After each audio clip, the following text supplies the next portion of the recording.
Every time you pull into a servo and squeeze that nozzle, you trust that what comes out of that bowser is doing its job.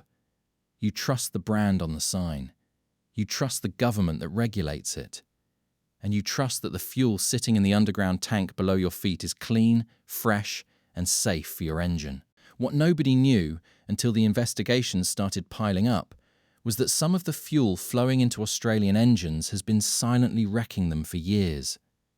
We're talking corroded injectors, destroyed catalytic converters, seized fuel pumps, and repair bills north of $15,000.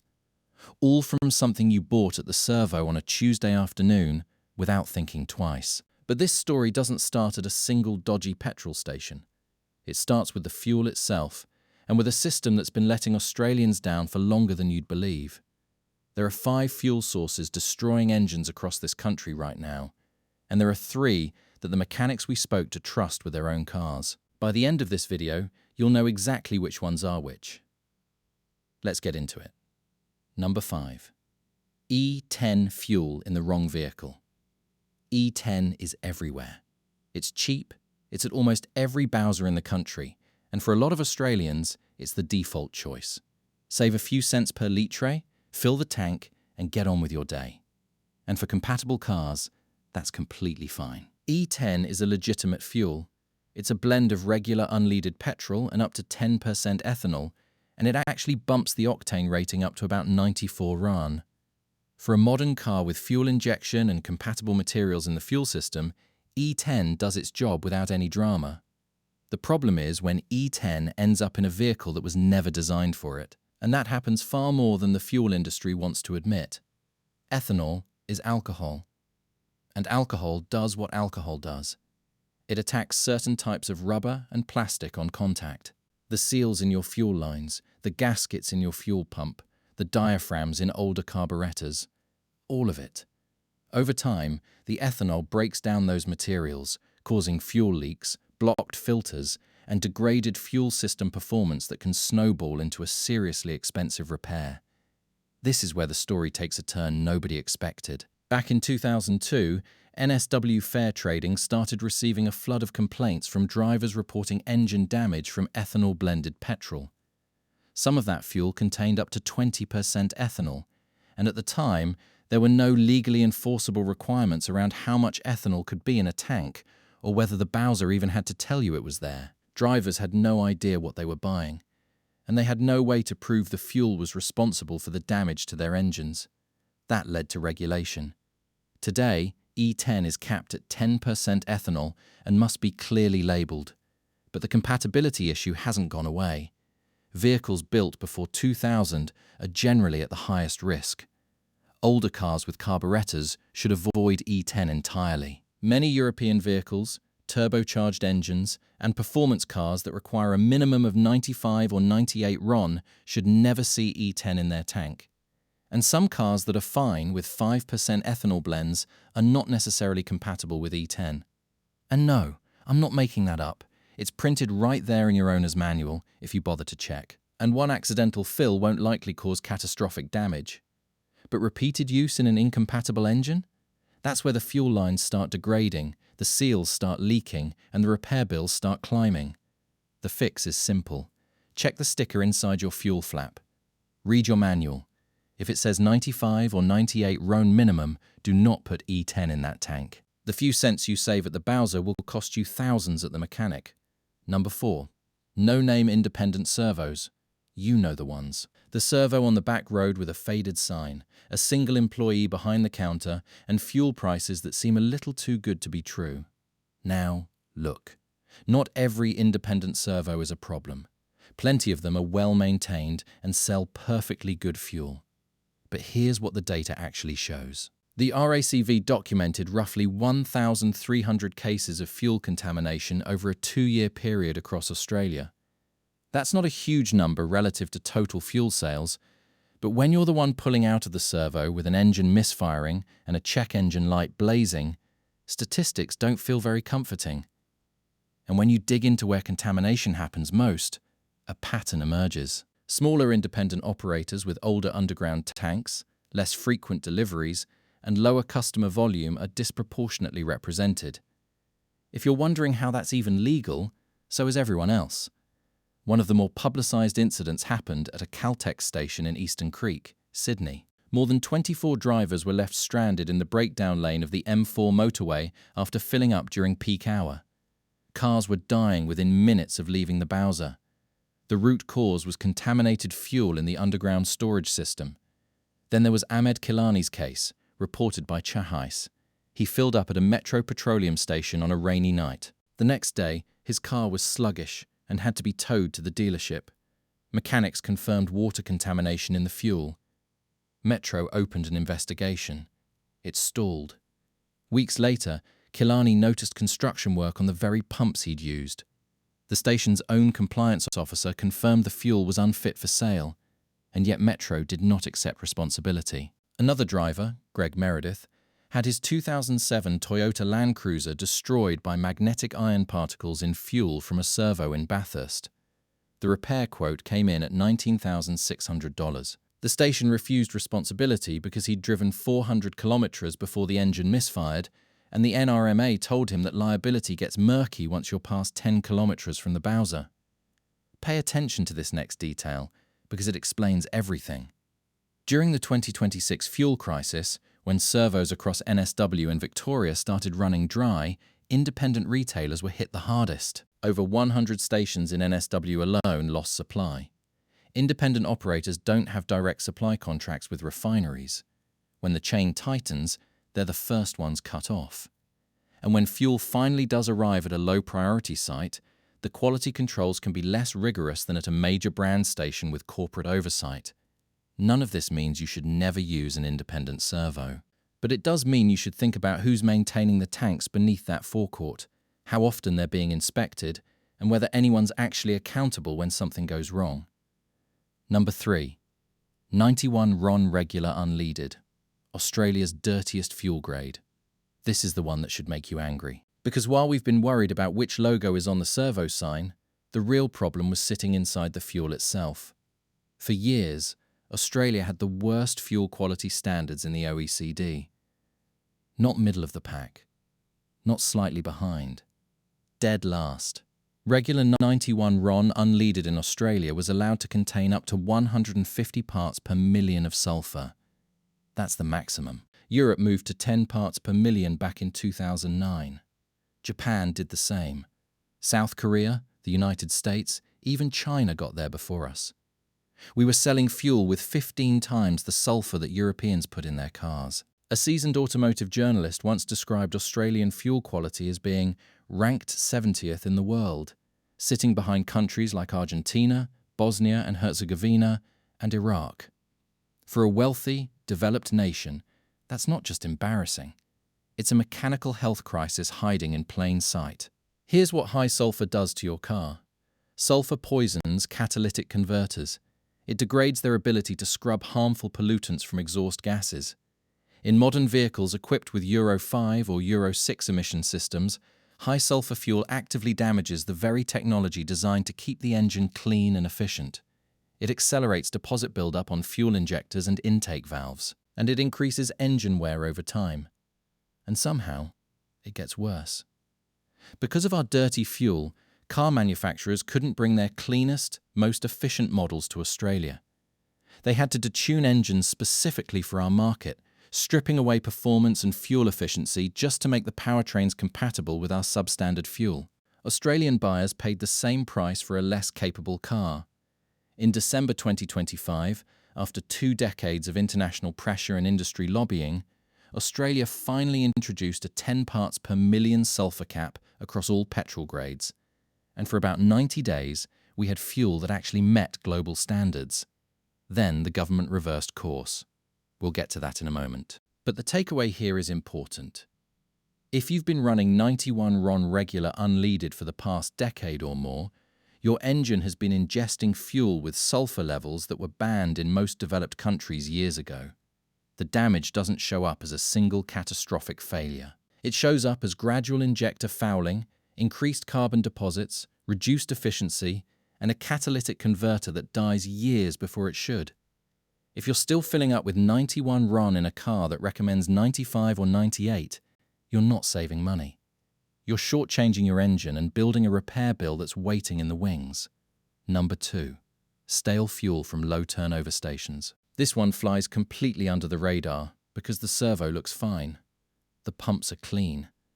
The brand on the sign might be a name you trust. But what matters isn't the sign. It's how fast the fuel in the underground tanks is being cycled through. Fuel degrades over time.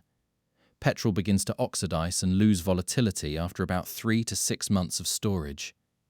Diesel is worse. It can start breaking down in as little as 30 days under poor storage conditions. And when fuel sits too long in a tank, 2 things happen that are bad news for your engine. First, the chemical composition changes. Oxidized fuel forms, gums, varnishes, and deposits that clog fuel injectors and reduce combustion efficiency. Your engine starts running rough, losing power, and burning more fuel than it should.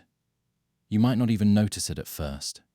Just a subtle drop in performance that you chalk up to an old car or a heavy right foot. Second, and this is the big one, water condensation.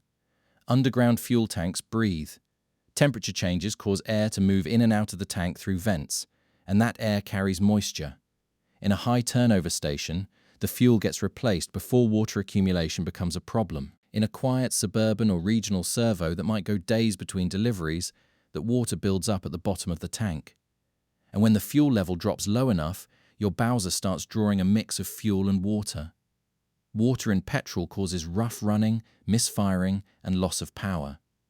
Water in diesel creates an even nastier problem called diesel bug. It's a bacterial growth that thrives at the junction between diesel and water, and it clogs fuel filters, injectors, and fuel lines with a slimy biofilm that can shut an engine down completely. The risk goes up dramatically after flooding events.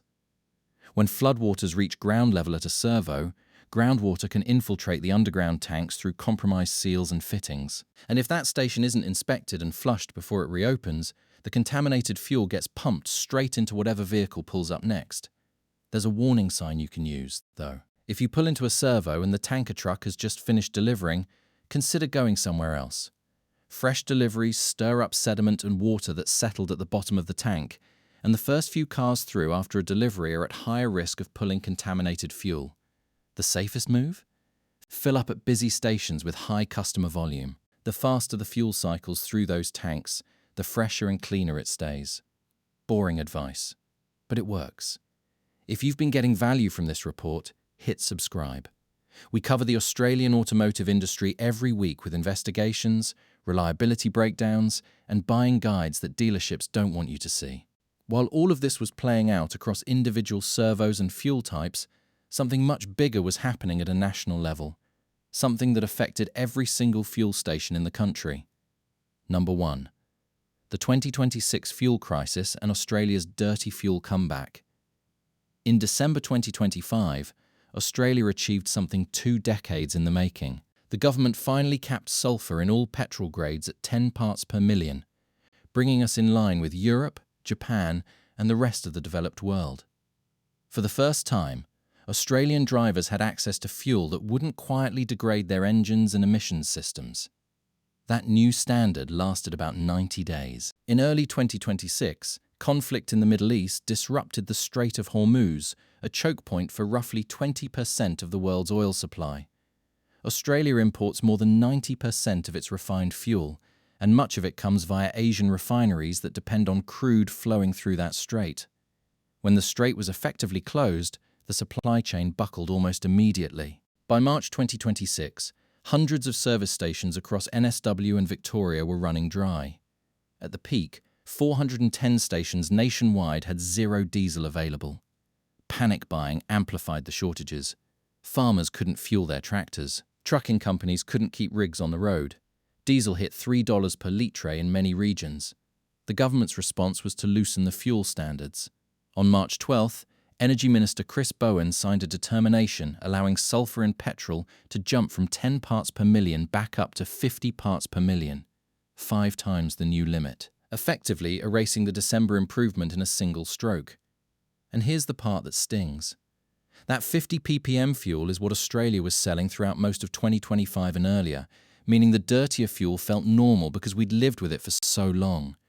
The clean fuel standard hadn't been in place long enough for anyone to notice the difference before it was yanked away. This decision seemed small at the time. It wasn't. For drivers with modern cars running Euro 6D emission systems, which were specifically designed to work with 10 ppm fuel, that five-fold sulfur increase can accelerate catalytic converter degradation and compromise the performance of particulate filters. The two policies, clean fuel and clean cars, were designed to work together. Pulling one leg out means the other can't stand properly. The temporary relaxation is supposed to expire by the end of September 2026, with a transition period allowing up to 40 ppm until December 2026. Full compliance with the 10 ppm limit isn't required again until January 2027. That's an entire year of dirtier fuel flowing through Australian engines. And the diesel situation? 5 degrees. A seemingly small change, but one that affects fuel stability and handling characteristics. The lesson from all of this isn't that any single servo is out to get you. It's that the entire fuel supply chain in Australia is far more fragile than anyone realised. 2 refineries, 90% imports, no strategic fuel reserve matching international recommendations, and standards that can be loosened overnight when geopolitics get uncomfortable. Now, after everything we've just covered, you're probably wondering whether any fuel in this country is actually worth trusting. The answer is yes. 3 sources, specifically, came up again and again when we spoke to mechanics, automotive engineers, and fuel industry specialists. Number 3 on the trusted list: Costco fuel. Some people hear Costco and think bulk toilet paper, not premium petrol. But the mechanics we spoke to rate Costco fuel surprisingly highly, and the reasons are straightforward. Costco sells an enormous volume of fuel. Their forecourts are busy from open to close, which means the underground tanks are constantly cycling through fresh stock. The stale fuel problem we talked about earlier? It barely exists at a Costco Bowser because the fuel never sits long enough to degrade. Costco sources its fuel from major wholesale suppliers and adds its own proprietary additive package. They don't make a song and dance about it like some brands, but the detergent levels in Costco fuel are reportedly well above the minimum regulatory requirements. Their global business model revolves around selling quality products at aggressive prices, and fuel is no different. The other thing Costco gets right is the 98 RON offering.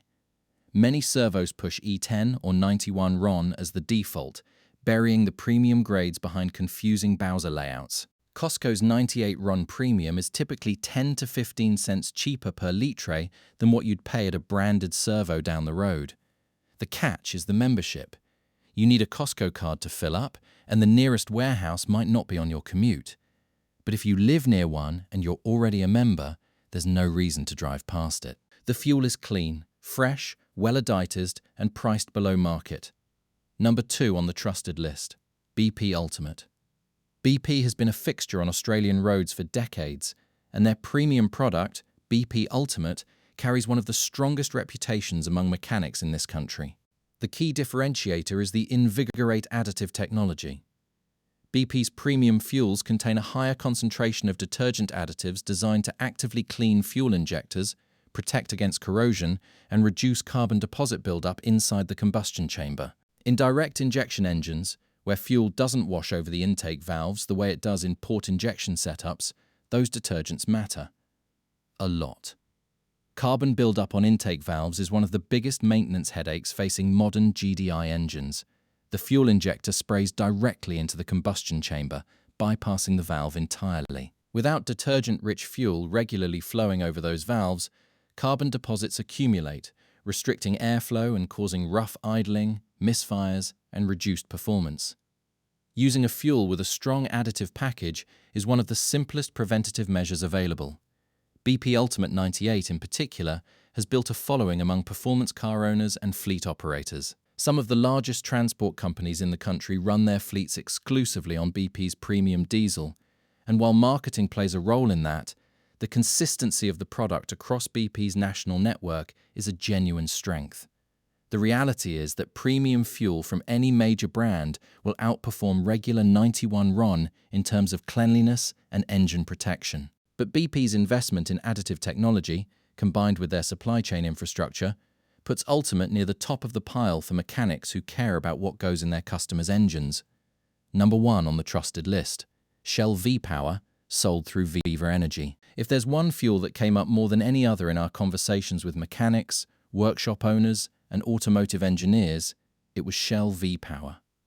Shell V-Power uses what they call a nitrogen-enriched dual cleaning agent system. Without getting too deep into the chemistry, the idea is that the additive package both prevents new carbon deposits from forming and actively breaks down existing buildup on injectors and combustion chamber surfaces. It's designed specifically for the demands of modern high-compression and turbocharged engines. But the bigger reason mechanics trust Shell V-Power has less to do with the additives and more to do with who's behind it. In Australia, Shell-branded fuel is supplied by Viva Energy, which operates the Geelong refinery in Victoria. That's one of only 2 remaining domestic refineries in the country, alongside Ampol's Lytton plant in Brisbane. When global supply chains collapsed during the 2026 fuel crisis, domestically refined fuel had a layer of security that fully imported product didn't. Viva Energy's Geelong operation also means the premium fuel sold at Shell stations has a shorter distance between refinery and bowser, reducing the number of hands the product passes through and the time it spends in transit and storage. Fewer transfer points means fewer opportunities for contamination. The 98 RON V-Power grade consistently scores well in independent testing for injector cleanliness and combustion efficiency. And while the claims of any fuel brand should be taken with a grain of salt, considering how much marketing money goes into these products, the mechanic consensus on Shell V-Power is hard to argue with. When the people who fix engines for a living choose to put a particular fuel in their own cars, that tells you something. The real question isn't just which logo is on the servo sign. It's whether you know what's going into your engine, what it's doing once it gets there, and whether the person selling it to you has any accountability when something goes wrong. Every week, millions of Australians pull into a servo and fill up without a second thought. After watching this, you won't be one of them. If this report changed how you think about fuel, hit subscribe and check the video on screen. We investigate the cars, the dealers, and the industry practices that the Australian automotive world doesn't want you asking about. I'll see you in the next one.